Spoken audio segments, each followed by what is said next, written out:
How to download all photos from Google Photos. Hey everyone, welcome back to the channel. In today's video we're going to learn how we can download all the photos from Google Photos, so make sure to watch the video till the end.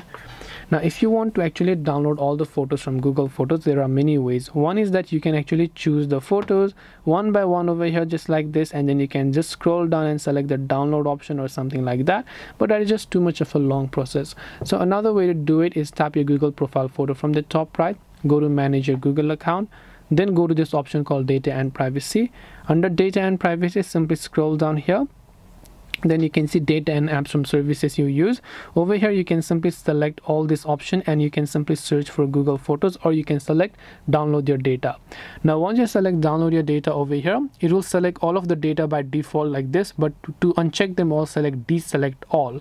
Once you deselect all of that, you just have to only select Google Photos. So find Google Photos manually from here, then select Google Photos. Now scroll down all the way to the bottom and tap on next step. Now you can choose how you want to transfer it, to download link via email or add to drive or something. Well, I'll just leave it at email for now.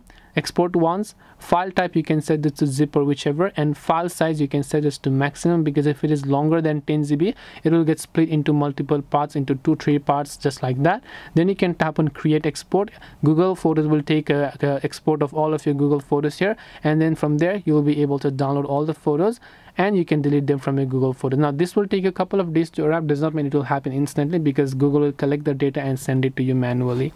So hope this video helped you. If you have got any questions, then feel free to leave them down below.